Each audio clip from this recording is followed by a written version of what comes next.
Welcome, everybody, to another episode of Today in Space. As always, I'm your space science podcast host from the East Coast, Alex G. Orfanos.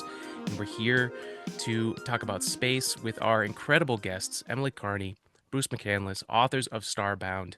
And we're going to dive right into it. Please introduce yourself and welcome to the show. I guess I'll start. I'm Emily Carney. I'm a space historian. Been writing about space for quite a long time, and I had a podcast called Space and Things, and writer of many spaceflight blogs. And I started Space Hipsters. How did I forget that? Oh yeah, can't forget space Kind hipsters. of a No. big deal. Yeah. Oops.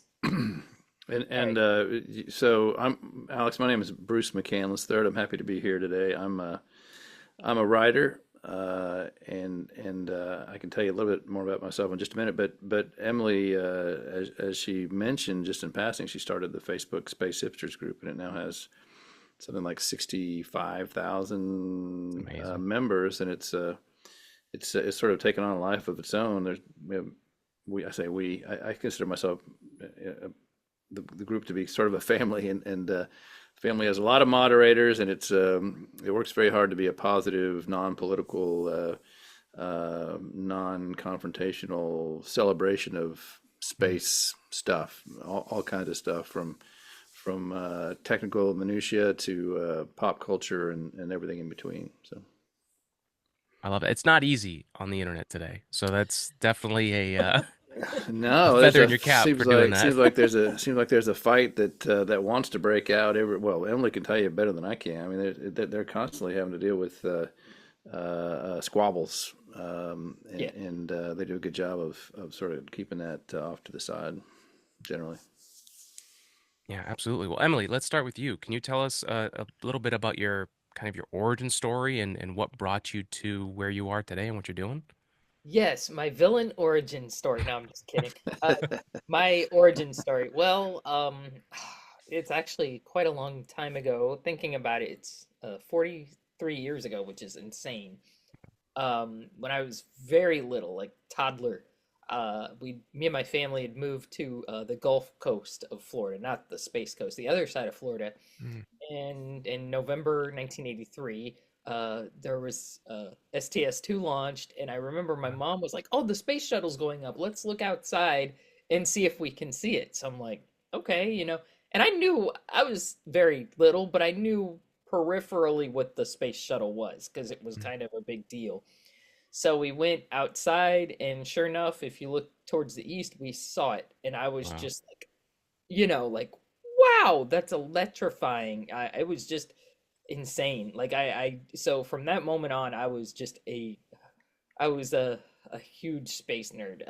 I had to see every shuttle launch. I had space shuttle toys, space shuttle books, space shuttle everything. I had posters on my wall. I was just a huge space nerd. As I got a little older, and I began to read a little more, I began to learn more about like Apollo and Mm. Skylab, which Skylab is really my main area, I suppose, of expertise.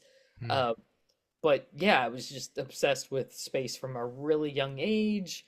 I kind of got out of it only because when I was a teenager, I joined the military, and when I got out of the military, I went back to college, and then I really started getting, I started rereading a lot of the books I liked when I was younger, and I really Mm. started getting into it again. So that's really the story right there. But yeah, it was STS-2 that got me into space Wow. flight. That's awesome.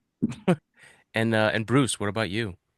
Yes, sir. Well, I grew up in a NASA family. My dad was an astronaut. He was Bruce McCandless II.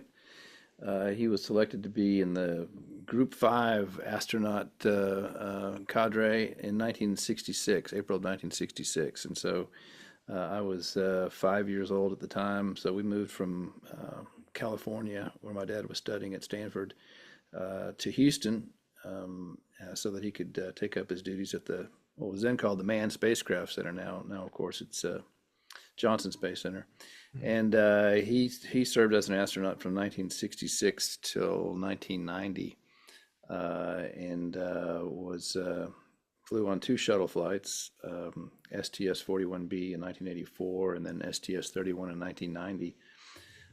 He's probably best known as the guy in the jetpack that you've probably seen the photograph of. Emily had a poster-sized version of that on her wall growing up, I uh, sure did.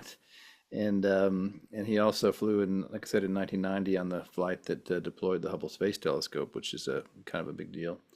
Kind of a And big deal, yeah. so yeah, so I grew up, I guess from 66 till 78 or 9 I was at home, before I went off to college. So I grew up around space. I wasn't particularly interested in it as a kid, in the same way a lot of kids aren't interested in what their parents do. Yeah. But um, uh, my father passed away a few years ago, and before he died, he was talking about writing an autobiography. And unfortunately, he passed away before he could get a whole lot done on it. So I decided I would write it for him. And in the course of doing that, I learned a lot about space and became an enthusiast. I certainly wouldn't call myself an expert, but I am definitely a space enthusiast these days. And in 2021, I published a book about his life called Wonders All Around, that you may have seen. And then a year or so after that, I started talking to Emily about writing maybe a more general introduction for people who were like me, who were curious about the space program, but didn't really know how to engage with it because it's such a big, sprawling, sometimes technical subject. So we decided to write this book, Starbound, which is around here somewhere. I was going to hold it up for you, which has this catchy little title, but then I a love the long, cover. ponderous subtitle, A Beginner's Guide to the American Space Program, from Goddard's Rockets to Goldilocks Planets and Everything in Between. And it's got this beautiful cover based on a painting by a guy named Chris Calley. Is it Calley, Emily? Yeah, yeah. Yeah, His father was uh, I mean, Chris is an incredible artist in his own right, but his yeah. father was also Paul Kelly, who's also a very famous space artist. Who, if you look him up, he sketched Apollo. He's the one who sketched Apollo 11. As they were eating breakfast and Right. suiting up and all that. I mean, just yeah, and he did a lot of stamps as well. If you saw any of the space stamps in the 60s, Mm, they probably were his. So yeah. Yeah, wow. very cool. Anyway, so he did this painting, and this is based on a photograph of Gene Cernan, the last man on the moon, back in 1972, I guess, before he left to come back, and so we're real proud of it. It's now available through all the usual outlets. And did I answer your question? That's how I got to where I am Yeah. today. No. I was a lawyer for 25 years in between there, and retired from that just a couple of years ago, and now I'm writing more or less full time. That's beautiful. Thank you for sharing. No, you're welcome. It's very fascinating. The more and more that I've done this podcast and I've met more and more people, the different stories that there are in space, and space seems to be such a great uh, theme, or what are the word? What's the word I'm looking for? But like setting to have Mhm. such big and great stories. And I was watching the um, the right stuff the other day. A friend of mine, I had many, many years ago, I watched it as a child. I hadn't really digested it back then. And a friend of mine who's a big film nerd said, "You gotta watch it." And there was just a few moments in that really blew me away. Like the moments where the astronauts were arguing with the German scientists about being the monkeys in Mhm. the capsule. And I don't know how much truth there is to that. Maybe our space historians can help me with that. But that to me, it was such a powerful moment of leverage in a situation where they really didn't have much that they could control in that situation. Um, and just knowing the moment and getting after it. And just that little moment alone, never mind everything that's happening today, felt so powerful. Mhm. Um, Bruce, I mean, as a novelist, I'm interested to see when you rediscovered um, space. Uh, were Yeah. there any stories or themes that really started to stick out at you? Um, the when I started writing my dad's story, uh, one thing I kept remembering was meeting Alexei Leonov, who was the first Mm. person to walk in space. And I met him when I was, I guess, a teenager. I guess I was not a teenager. I was out of college by this point, and my dad took me to some dinner party or function, and introduced me to this guy, and I sort of registered the name and knew a little bit about him, but it wasn't until I started writing the book that I realized just how significant a person he was, and how rare it is to get to meet someone like that, and started thinking that that I was an idiot for not knowing more about it, and I really think the more you get into this subject, the more fascinating it becomes. Learning about the people involved and what they were trying to do, and in many cases what they succeeded in doing, although not all cases. Yep. So that sort of remembrance sort of sparked or motivated me a little bit, I think, in my writing since then. Mm. And Emily, I know you've interviewed many of the people of the space industry over the years. Are there any that just pop into your mind as really memorable? Wow. Um, there are a few on space and on space and things. It's very difficult because I've interviewed in my entire career probably God hundreds of people. So this is really hard to answer. That there's certainly God a few that really stick out to me. I'll pick somebody who's a newer person in the industry, and I'll pick someone who's more well, I guess, Perfect. older, seasoned elder. Um, we in Space and Things before we went on hiatus. We interviewed, I think her name's Madison Feehan, and she has a company called Space Copy, and they're doing Yes. a lot of sort of 3D manufacturing and alternate, I suppose, manufacturing in the space industry. And really talking to her was like talking to a female version. Bruce is gonna roll his eyes back into his brain here. It was like talking to a woman version of Gerard K. O'Neill. I mean, just very futuristic, very inspiring person. Like when Dave Giles, my co-host, and I Mhm. interviewed her, after the interview, I was like, we were both of us, we were like, man, we want to take over the world now. Like she Yeah, was so inspiring and energetic, and it really just a really amazing person. I think we're going to hear a lot of good things from her in the next absolutely. few decades. Just an incredible young person, really making a difference, and a woman as well. Mm. I think as far as older, I hate that word, older people, seasoned people in the industry. Um, there's I hate having to pick one, but probably Rusty Schweiker was Mm. he was a freaking amazing interview just on many levels because he's done so much outside of, Apollo and all that stuff he worked on back in the 60s. But Mhm. just Dave and I the whole time were like, he said something, yeah, I was hanging out on the porch of the lunar rover, and or not the lunar rover, the lunar module, and I was looking at Earth, and we were both like, like as one does, just Yeah. stuff. He just drops that, like, yeah, I was just doing that, and just stuff like that, and so I hate having a limit to two. We've probably a tie would be Fred Hayes, just because Yeah. he's done everything. I mean, this guy flew Apollo. He uh commanded the approach and landing test. I mean, this guy has hundreds. If I could, if he would allow me, he has a Sure, of life. course. I'd want to talk to him for like 12 hours or something. This guy's stories are wild. I mean, just this guy did everything. So yeah, those are probably my top three at the moment. I mean, there's really, it's hard to answer that because the hundreds of people we interviewed, I mean, it's just everybody has an incredible story. So Yeah. it's really hard to limit it, and it's amazing because I'll shut up in a minute. I feel like I'm monopolizing it. I feel like everybody has come from sort of a different place. You have someone Mm. like Bruce. We've interviewed Bruce before. He came from a background. His father was an astronaut. He was exposed to that when he was younger. We've talked to people who grew up in like, countries like Iran, where Right. or the places where there was almost no exposure to space flight, and they came to it at a later time. You know, for Mhm. whatever reason. So I just love it. I think I just find it amazing. I hope I answered that. Absolutely, yeah. That was great.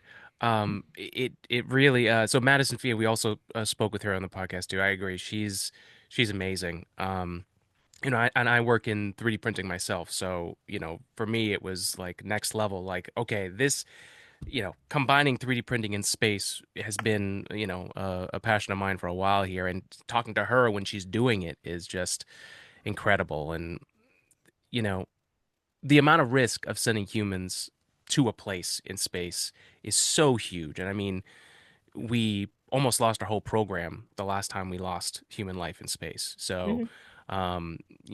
having something like that where we can send robots ahead of time, build the settlements, and get things prepped beforehand makes a lot of sense. And I'm Yeah. sure it could be done cheaper as well. So, um, a lot to be excited about. Um, yeah, I'll skip to this question because I wanted to ask you guys about this. So we live in this world now where, the term astronaut is kind of being more generalized. Hmm. We have obviously the gold standard of the NASA professional astronaut. We have our private citizen astronauts, like what SpaceX is doing, and Axiom and stuff like that. And then we have our space flyers like Blue Origin and Virgin Galactic. Um, what is your guys' take on that? What does astronaut mean to you? Should we reterm it? It's kind of a bigger question of what does an astronaut become here in the next 10, 20 years? I'll let Emily take that Okay. first. I kind of, I sort of have an answer for this. I think as the roles are changing, we're Mm, seeing a lot of, just to use an example, more recently we saw Emily Calandrelli, who's an amazing space communicator, go to yeah. space, on Blue Origin. Um, I think the, I think the term I almost think the definition of astronaut is changing as the roles in society are changing, Mm, because we're seeing, um I think anybody who's brave enough to this is my personal feeling. I doubt I'm sure that many do not feel this way, and that is perfectly fine. I'm sure I'll have plenty of people in my inbox disagreeing with me, and I'm okay with that. But I think you know, uh, I think as roles change in society, the term is going to mean something maybe a little different. mm, It doesn't necessarily, and not to insult Bruce's your father by any stretch, but I think uh, when during his day as a NASA astronaut, he saw a lot of change in the space mm, program. When he started at NASA, it was all white pilots, right? And then, as when he retired in 1990, he had worked with Kathy Sullivan, who's a woman spacewalker, an incredible thinker, a PhD. I mean, really the definition for astronaut had changed in that time as well. And I think as we go into the future, it's going to continue to change. I think anybody who's brave enough to get strapped onto a rocket and go to the or above the Kármán line it deserves that. I would love to do that, but my family would probably kill me because they'd be freaked out the whole time. That's not an easy or break or not. That's not an easy or a harmless thing to do. I'm trying to put it in a nice way, yeah. in a nice way. So yeah, I think as society changes, I think the term is going to change. And also in the eight, I remember growing up as a kid, they would call French astronauts spatialnauts, or Chinese astronauts taikonauts and Right. stuff. And I'm like, why can't we just call them astronauts? They're going to space. They're doing the same thing as we're doing in the United States. Mm, It's the same thing. So I think the as the term changes, it might mean something a little different, but I think they all deserve to be called astronauts, in my opinion. If you're brave enough to do that, you deserve to have the title, I think. mm. So those are my thoughts. And again, I'm sure I'll get a lot of people in my inbox. How dare you? And okay, that's fine. Yeah, I'm actually writing a note to you in your inbox right now because Oh, Because I disagree. I mean, I think That's you fine. know, if you go up on God bless them, but if you go up on a Blue Origin flight as a passenger, you're a passenger. You know, you technically, yeah, you're an astronaut in the sense that you are a space sailor, I guess. But I think the term astronaut should be, or some other term. We should have some other more specialized categorization for someone who has responsibility for flying and or operating some portion of the objectives. I'm not saying this very well. Either flying the spaceship or performing tasks related to its mission. Those Mm. people are the astronauts. Otherwise, I'm just along for the ride. I mean, the Soviets took up a I don't know if it's the Soviets or the Russians at this point. They took up a Japanese journalist Mm. way back when this sort of thing was just starting to happen, and he certainly wasn't an astronaut. He spent most of his time vomiting and trying to file his stories. So yeah, he was up there in space, but I wouldn't call him an astronaut. I wouldn't have called Bill Nelson an astronaut or Jake Garn or of course I'd call Bill Shatner an astronaut because he did all those missions on the Enterprise, but but not on the basis of his Blue Origin flight. So I think we disagree a little bit on that, which is fine. I mean, I'd go in a minute. But I wouldn't consider Yeah. myself an astronaut, I guess. I have an addendum. I do agree, and I'm probably gonna catch flack from this from the other side of people. I do agree what your dad did is almost it's completely different from what someone who's more of a passenger did. I mean, this Mm. was somebody who trained for a very long time and actually Sure. designed hardware, Yeah. which is on another level. Complete. I mean, he designed the friggin' jetpack. I Yeah. mean, that's a Yeah. little different from if somebody called me and was like, "Hey Emily, you want to take a ride in a spaceship?" Like, I'm not designing the spaceship. So I do Well, no, I get it. I'm not. I have no concern about that whatsoever. I mean, he could, I'm not trying to defend him in any way. I'm just saying, when you when no, you fly I when you fly on an airplane, you got your crew, the pilot and the co-pilot and your we used to call them, stewardesses. I guess they're what are they called? flight attendants, I Flight think. attendants now, Flight yeah. attendants, yeah. And then you have your passengers, and so I think eventually we'll get to the point where we make those sort of distinctions for space flight as well. Mm. Yeah. There'll be float attendants at that point Float rather than attendants. flight I like that. attendants. We here we had some of our listeners. We called the Carmen line jumpers space flyers is what we're using right now. But it's all very fluid. Like I agree. I Oh, I think agree. Yeah, yeah, yeah. there's there's definitely something special about being a professional astronaut and then being on that jetpack and having the Mhm. trust and faith in that thing is just wild. I watch that picture and I get anxiety and excitement, but mostly anxiety because of Yeah. how poorly it could have gone. And it didn't, luckily, but it definitely could have. Well, right, and to your point, I mean, look at Jared Isaacman. I mean, Mm. he's a private astronaut, but he trained and accomplished the first civilian spacewalk. I mean, it wasn't exactly a spacewalk in the sense that Leonov or Ed White or someone Right. else did, but it was he stuck his body out of the spaceship and communed with Earth, evidently. So I call that not a spacewalk, but a space grok. Spacewalk. I like it. They depressurize the cabin and sort of thing. I don't know. I mean, that sort of looks like astronaut stuff to me. So you're right. It's a Yeah. fluid, sort of like the Kármán line. I mean, no one knows exactly where space starts and the Mm. atmosphere ends. So maybe Jared Isaacman is right there at the Kármán line somehow, Yeah. figuratively. Yeah.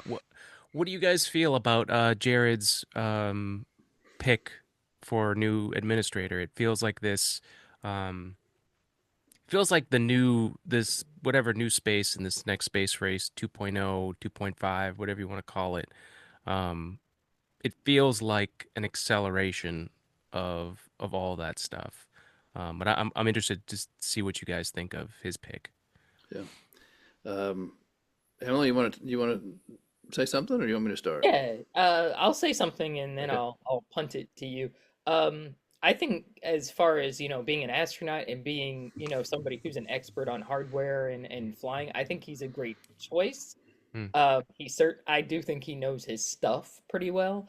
I'm honestly, and this isn't a criticism of him, I'm unsure um, at how much he knows the Hill and, the politics of being a NASA administrator. I honestly don't know. Frankly, I don't know much about space policy myself. Yeah. I certainly don't know if I could do that side of the job ably, but I'm sure he'll have people on the Hill who will be able to aid him. So Hmm. that's my answer. Yeah, I think it's hard not to get into politics here. I mean, I'm not. I'll just say I think it's a good pick. I'm excited about that pick. I've never heard a single bad word about Jared Isaacman.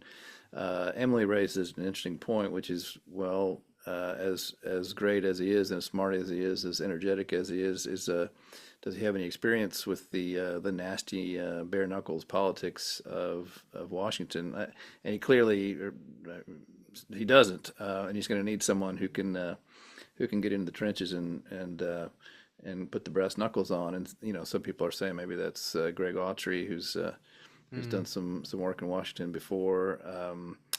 And so I mean I think it's a great pick. I think it's going to help get people excited about space because I think he's going to have some good ideas. He's got some connections with Elon Musk, and even Eric Berger, who's a big fan of SpaceX and has been of Musk, is a little bit apprehensive about where Elon's going politically. I saw a headline yesterday saying that Elon and I may be paraphrasing. Elon endorses right-wing German political party. And if you see that headline, if you've got any sensitivity to history, your antenna go up and you think, "Wait, what right-wing German political party are we talking about here?" I think Jared Isaacman is great. I think there may be some political weirdness that's not really his fault or his doing. That we may see also. He tends to be a commercial space guy, a private space guy, and I think a lot of us are becoming that way just because SpaceX and other companies seem to be so much more innovative and exciting, sexy, if you will, Hmm. these days. But I think we have to be careful not to throw the baby out with the bathwater and just sort of junk SLS. I mean, yeah, and that gets us into a whole different subject. But anyway, I think it's a good pick. I'm excited about it. Yeah. No, thank you. I agree. I think it's a good pick. Um, I think we live in a really lucky time in American space policy where we talked about this on a previous episode, but you know, you think about post shuttle, there's Constellation, there's the attempt of starting up commercial crew, and even that era was so dangerous as far as where we were. I mean, we were paying the Russians for seats to go up in Hmm. ancient technology, reliable but ancient technology. Um, and then we are now living in this era where we've got this momentum of space progress. I mean, I went to school to work on the space shuttle. That's why I went for aerospace engineering, because I thought, wow, that's amazing. I could be a technician or I could help build hardware. And then as I'm getting my degree, it gets retired, and Yeah, jobs yeah, in the space industry just plummeted. right. Overqualified, underqualified for every single position. So. Um, but now, because of the work that multiple administrations have put into keeping momentum moving, we're in this really good spot. And at least in that regard, I'm very excited. I don't want the science, non-commercial stuff to wither away. That would not be good, because then what are we left with? Mhm. Um, but I'm mostly optimistic for what's to come. Yeah. And I think we have to be on top of this. We have China and Russia, and I mean, and even India is becoming a very strong player in the space industry. And I think space is not that we own space, but there is a uniquely American thing about space and the way that we do it. Um, is there anything in this? I guess what I see a lot is this kind of with this acceleration of the space progress, we've got the old space and new space, to really use loose terms. Um, it feels like there's a lot of conflict, even within NASA, Mm. of those two different mindsets, um, and kind of a mixing of everything in between. Have you guys felt that? Do you guys have any interesting examples of where that conflict is happening, or where like beautiful relationships of new and old space are happening? Well, I don't have any cool insider stories to tell in that regard. I mean, I can't speak for Emily. It seems to me that we are in a good spot for a couple of reasons. You may recall back in the '90s, in the commercial launch market, we didn't have a whole lot going on. The ESA and their had taken away a whole bunch of the commercial launch market from the U.S. And people who wanted to launch satellites could use, the French rocket, or they could use the Soviets, and the Russians were marketing their proton rockets, and you could even ride on a Chinese rocket for a Right. while, and it's hard to even remember those days, but starting around 2012, 13, when SpaceX started to find its legs, Mm. that has changed massively, and SpaceX is people are worried about it having a monopoly on commercial launch, not only in the U.S. but worldwide, and so all of a sudden we have all this money and talent here in the U.S., and we are again the clear leaders in commercial space operations. And you're right. I mean, successive administrations have been careful to keep the SLS Artemis program going. Hopefully that will continue.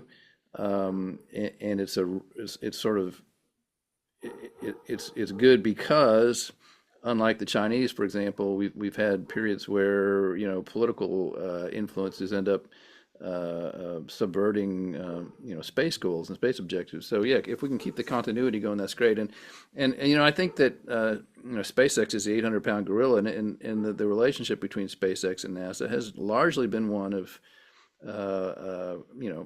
SpaceX being or NASA being the client of SpaceX, and NASA and us as taxpayers have put a whole lot of money into SpaceX's hands, and by and large they've delivered. So I think that's been a great relationship. In fact, if you go to JSC, one of the first things you see at the visitor center is a Falcon 9 rocket sitting there. So Yeah. I think maybe we want to emphasize the cooperation rather than the competition in a Mm. lot of respects. Obviously, there was some hostility at NASA toward SpaceX and other private companies initially, but I think a lot of that is gone now. I hope so, anyway. Yeah. I'll expand a little on what Bruce said. If you look back like 40 years ago or so, one of the first, really the first commercial launcher, or one of the first commercial, actually, no, let me take that back. I got that wrong. The first privately funded launcher was Conestoga 1 in Mm. 1982 from Space Services. And the idea at the time was, they would be able to do low cost launches of payloads for, clients, sort of what like SpaceX does now. Yeah. And back in those days, I've talked to Charles Chafer, who was with Space Services at the time, and at the time NASA hated that. They were like, "Nope, um, we don't like that. We got the Space Shuttle. Space Shuttle can do everything. It can Right. launch, payloads really cheaply and all this stuff." And as we know, the Space Shuttle was not really able to keep that up for a long period of time for multiple reasons. Obviously, Challenger was the big one that happened. And afterwards, there still really was not a commercial launch market, unfortunately. Mm. Um, you had Ariane, you could use, the Russian or the Chinese rockets for, as Bruce said, for a very short period of time. Um, there was Space Services, but that sort of went into liquidation after a while. Mm. Um, there was also the option you could use commercial Titans, but that was very expensive. That Mm, was not something that, a regular person could just be like, oh yeah, I got, yeah, I'll take out my credit card. No, right. I'll pay for that, So Yeah. really for a long time, the commercial basically launch industry didn't really exist as it does now. Mm, I think now, thanks to the collaborative spirit between SpaceX and NASA, and like I said, like Bruce said, there's been some growing pains there as well. It wasn't always smooth sailing, but I yeah. think there's more of a collaborative effort now where, I mean, SpaceX is designing Starship, which hopefully will be used for Artemis and, landing people on the moon. I mean, there's infrastructure they're doing for Artemis, things like that. So definitely there's more of a private public partnership there that I think is awesome. Um, and but 40 years ago that couldn't have existed. NASA was not this isn't a criticism of NASA. I don't want people from NASA in my inbox. But back then NASA was like, no, we have the shuttle. That's gonna do everything. We don't need commercial launch services. What are you guys Mm, doing?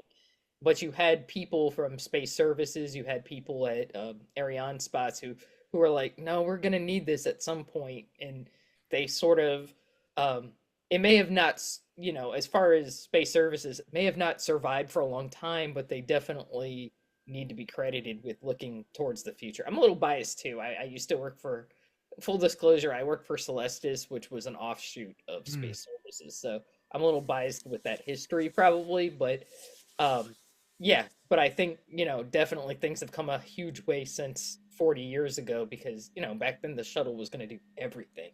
Hmm. The shuttle was yeah. amazing. The Yeah. shuttle was, was an amazing program and an awesome vehicle as we saw it, as we've seen, and we admit this in Starbound. Um, it had a lot of drawbacks. I'm trying to put that nicely. Yeah. It did have a lot of drawbacks. It was deadly in a few incidences, Hmm. so not a perfect program. Yeah. Yeah. Yeah. I was when I was reading, there was a line that you guys had in there about the space shuttle, about the space shuttle being for everything, and it made me think of kind of an axiom that's true in marketing and storytelling and really like anything in general, of like having like a vanilla for everybody thing is so much harder. It seems so simple, like of course let's make it for everybody, but is that even what anybody really wants? But yeah, I was just interested to see what you guys thought about that. Well, the space shuttle, and we do talk about this in Starbound. The space shuttle during the 70s was advertised as, oh, it's gonna be, the for everything, it's gonna carry regular people into space. It's gonna carry all manner of payloads and build space stations. It's basically the answer to everything. It's America's answer to everything as far as space flight is concerned. Um, that's partially because that's how it was sold to Congress. That's how Congress Mm, bought the idea because, Congress easily could have said, we don't, no, we don't want that. It's no, so it was sold to Congress as, it's basically going to be cheap, it's going to be effective, it's going to be able to do everything. The shuttle we got in 1979 at Kennedy Space Center, was missing a bunch of pieces and parts. It was behind schedule. yeah. Um, was really behind schedule, and that's not a diss of the space shuttle program as much as, it's very difficult to build new technologies. They were dealing Yeah. with new Hmm. engines that had not been used in flight yet. They were dealing with a new type of heat, a thermal protection system. I don't really like saying heat shield because it Right. wasn't an ablative heat shield. It was one Mm, that kind of just, absorbed, kept away the bad stuff, so to speak. It was a little mm, different. It wasn't ablative, but yeah. So the shuttle was sold as something. Unfortunately, as we saw as the program began to unfold, um, from the first flight, STS-1 in 1981, that flight had a lot of issues. mm, Um, it if you read the book Into the Black by Roland White, it's a fantastic book. But if you mm. read that book, that flight had a lot of issues that were kind of concerning. And it just yeah, it was not a perfect program. You had millions of pieces of parts. Mm. Um, and it became kind of, I think by 1985, just with the launches ramping up and everything, and I think it was starting to become clear, this isn't going to be permanently sustainable. And unfortunately, during Challenger, that was something they found out. Hmm. So I think after Challenger, they begin to sort of realistically look at the program a bit more, which is much needed. But Yeah. yeah, I think the way the shuttle was marketed and sold, and a lot of people are like, "Oh, it started in the eight." No, the shuttle program was during started during the 70s. That's how Yeah. they were trying to sell it during that decade. Like this is going to be the greatest thing, and it's going to do everything, and people like you and me will be able to do it. And unfortunately, having people like you and me on the shuttle is part of its undoing because Yeah. when it when I don't really want to go into huge detail on that because it's very traumatic, but when Challenger happened, there was a regular person on board. Yep. So, and they lost their life. So yeah, it was kind of sold as the Swiss Army knife. I think Bruce used that term in the book. I think it was Hmm. sold as a Swiss Army knife, but we began to realize it had its limits. Yeah. Boy, that is really the downfall of technology is the Swiss Army knife approach. Yeah, I've seen it even in today's world. The I think one thing that I've definitely learned as just someone who was born the same year that Hubble went up, um, you know, the the space industry before this new space era with commercial space really ramping up, we were so tied. Our progress in space was so tied to what Congress was willing to pay and what the administration was willing to, put. I mean, even we learned later, JFK was not even sure about the moon launch, and thought it might have been his downfall. But um, having that the commercial side of things gives us if let's just say NASA doesn't get the funding it needs, we have a commercial space program now that can run in its own momentum, even if for some reason America decides we don't want a space program anymore. Um, so, Yeah. yeah. But yeah, Bruce, just jumping back into it, any thoughts on that, space shuttle and being for everybody vanilla cake approach, even in writing, I think. It's a lesson I'm learning myself. So, Yeah. That seems to have been. I mean, I think most people will look back on the shuttle and say, you know, we did try to do too much for too many people, and one that made the shuttle more complicated and more expensive than it needed to be, and it wasn't long before. Uh, in the commercial market, such as it was back then, everyone figured out that yeah, the ESA had a rocket that was kind of dumb by comparison, but it was meant for one thing, and that was deploying satellites, and you could use that, and it would be cheaper and turned out to be more reliable and more punctual than the space shuttle, and so some of the commercial market, some of the commercial customers started going elsewhere. That's one example of the problem, and evidently that there's a new sort of extended podcast series about the shuttle. Is it 16 Sunsets, Emily? Is that what it's called? Um, you know what show I'm talking about? yeah. I love Evidently, Sunsets. yeah. Really Uh, good. mm, Evidently, it's ongoing. Emily and I were both contributed to the making of it, although we didn't have any oh editorial wow, influence at all. But I'll have to check it out. evidently their second episode is all about design compromises and that sort of thing with the shuttle and so then you start thinking, well, what was it, design compromises that ended up that caused the accidents, Mm, and that's a more complicated question. With Challenger, the real problem seems to have been a sort of arrogance about taking the risk of launching on a day that people probably should have known better about. mm, So I'm not sure that it was a design issue with that. What do you think? I mean, am I just off base there, Emily? Is it? I mean, can you No, point directly and say, "Oh, it was the design of the shuttle that I think there were a lot of, and Alex and I talked a little bit about this. I think there were a lot of issues with shuttle. I think there was sort of a, I'm trying to use my professional, sorry about the text noise. Um, I think there was sort of a disconnect with what it was promised as to people, and you brought Mhm. this up. It was promised, as answer to everything. This is the answer to everything. We got the answer to everything. And then I think, um, I now I'm gonna name drop here. Okay, so y'all can get your eye rolls out now. I was talking to former astronaut Phil Chapman a few years back, and he was telling me that back in 1972 when they were coming up with the shuttle, you know I'm not going to say the person's name, but somebody basically lit into him because Phil was very critical of the shuttle. He was not pro shuttle at all. Mm. Because he could see the problems with the side. He could see the design issues because he was like, it doesn't have centerline thrust. It's got the side boosters. Something's going to happen with this thing. And someone else at NASA lit up into him. Somebody in high in management was basically like, well, it's going to make launches so cheap that we'll be able to put anything we want into space. And Phil's like, okay, I can't wait to see that. And sure enough, it was very expensive to send up the Phil's prediction was actually correct. Um, yeah, it didn't. It was not the answer to everything, unfortunately. And I don't know if that's really a design issue as much as a promising too much issue. Mm.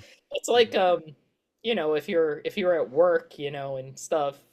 I'm just coming from my perspective. I'm a tech writer during the week, which has I have nothing to do with space during the week, and it's like if you overpromise to your boss, like I'm gonna get everything done, and then at the end of the Uh-huh. week you're in a coma or something, and you're not able to get everything done. You can't. I think part of it was overpromising, and I don't want to. I don't want this to sound like I'm bagging on the space shuttle here. I think the space shuttle was incredible. It deployed Hubble, for God's sakes, which Yeah. revolutionized astronomy. It did a lot of incredible work. Built a There space was station. Yeah, built a space Yeah. station. It enabled some of the most historic things to happen in the space program to happen, which is incredible. Even if it only flown STS-1, I think that would have Mm. been amazing because that was a crewed test flight, which had never happened. You couldn't pay me to go on that. I would have been, yeah. Crazy. I think we mentioned in Starbound that John Young thought he had a 50% chance of coming back from that, and his wife honestly thought it was less. Like Yeah. she was basically prepared to say goodbye to him. Yeah. Yeah. So I think the fact that it even flew is mind blowing personally, but I think there was a disconnect between what it promised and what it was capable of doing. And I think that's something you can run in with any program personally, like over promising what something's able to do. And I really liked what Bruce said, with the Ariane rockets, it only promised to do one thing. We'll get your stuff to space. That's it. Yeah. you know? So Yeah. it couldn't disappoint people because it only promised that one thing. Like, we'll get it to space. It's not going to be glamorous, but we'll get it up there. Yeah. Yeah. Under promise, over deliver, as they say, right? Yeah. Yeah. Yeah. No. Thank you both for that. The space shuttle is such. I mean, it was how people thought about America's space program. It was so Yeah. iconic, and when it disappeared, I'm sure you guys experienced this too. I know people were saying, "Does NASA even exist?" Yeah. Until, maybe what at this point, 10 years ago? Not even. Yeah, it's crazy. It's crazy how much changed.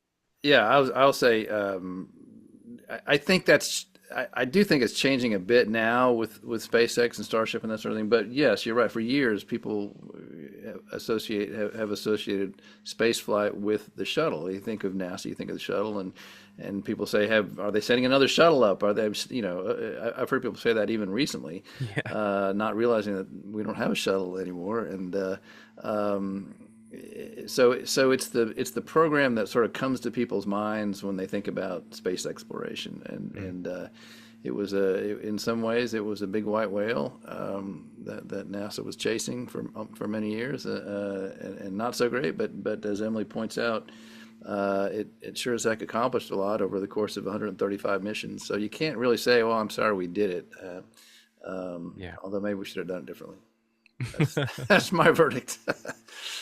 Yeah, I'm sorry to. I feel like I'm over talking. I'm Mm-mm. still obsessed with the shuttle. I love it.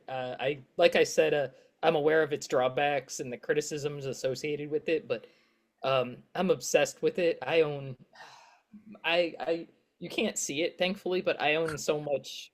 I'm basically a hoarder when it comes to mid '70s space shuttle art. Oh, cool. I'm obsessed with it. I How many love. times have you heard that? Not many. I know Order of shuttle art.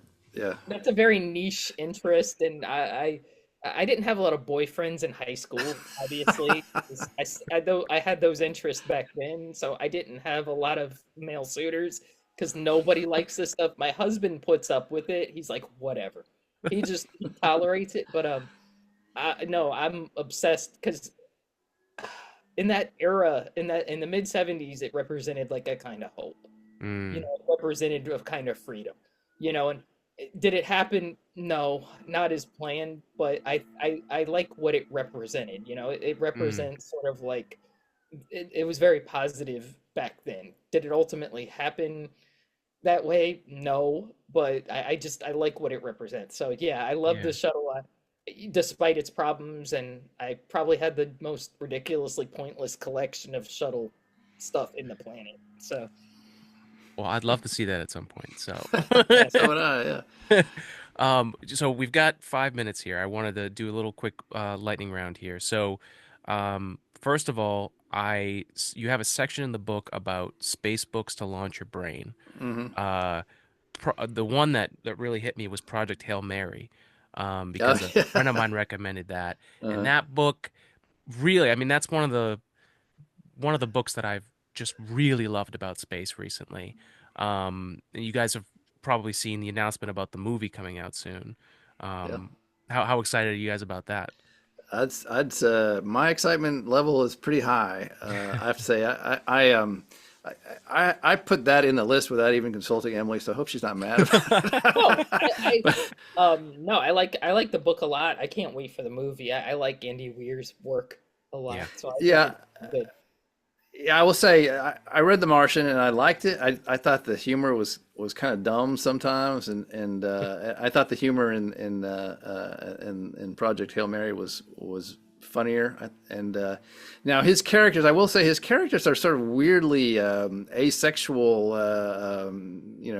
people, and so they're not fully, in my mind, they're not fully developed human beings, but they're likable facsimiles of human beings, and I just thought the whole relationship between the main character and the other main character, and I won't go into any details, was fascinating, and I can't wait to see how they do that Yes. in the In a movie. film, How yeah. is that going to How work? are they gonna address this? Yeah. Yeah. Yeah. So that book, I was just, and we have a bunch of people in space hipsters who feel the same way, or just astonished by it and really loved it. So Yeah. yeah, it'll be great. Uh, thoughts on um, so they hit you guys with something here. So I've been obsessed with this idea of the thing called the space conundrum. So this idea that the last time we had this accelerated progress in space, it also came along was correlated with a lot of chaos in our daily life. Um, and we're definitely in that second cycle of that right now. Um, how do you guys think about that? And do you see space? I think I know the answer, but do you see space as a way for us to find that hope that we found Hmm. after Apollo 11 and landing on the moon, or do you think of it in another way? Go ahead, Emily. I keep talking too much. I'm sorry. No, you're fine. I'll try to keep it short. I do see it as a way of maintaining hope. Um, I I kind of look at it as after Apollo 8, I thought, 1968 was a dreadful year. And Apollo 8 really was like, okay, finally we got a good wrap up. Mm, And I think I don't have any answer for the political climate in the country. I can't soothe it by any stretch. I can't unify people in Yeah. that regard, unfortunately. But I do think it is spaceflight is important. It should happen. We need to, as Bruce's dad would have said, we need to go onward, and we need to have hope about those things. And I do think that is very important. Yeah. Yeah, Emily and I are on the same page here. I mean, and I think you are too, Alex. I mean, the political situation is a little troublesome these days. I don't think it's the worst it's ever been. I think it was worse back in the pre-Civil War days. But it's pretty bad right now. And I sort of get the feeling we don't know how good we've got it. We can get up every day and, we've got this miraculous thing called the internet. We can look up, we can find information. We can also find misinformation if we're not careful. Materially, we're very well off, and we've got a lot of things to be proud of as a nation, including, and maybe especially, the space program. And it's something that I think we should all take a lot of pride in. And that's a fair amount of the motivation we have in writing the book and talking about space, because it's surprising to me how many young people have no idea what we've done and why we've done it. And so I love talking to those people and just telling these stories about Apollo 8 and Apollo 11 and Apollo 13 and the rescue of the Skylab and that sort of thing. And we got to focus on that kind of thing going forward, lest we fall victim to our own sort of petty rivalries about certain political issues. So yeah, I think it's a great way to a great source of hope. Way to put it, yeah. Well put. Well, thank you both so much for coming on. I feel like we could have talked for another hour, but We could, yeah, for we'll sure. we'll close it here. I wish you guys the best with the rest of your year. And folks, spread love and spread science. That's what this is all about.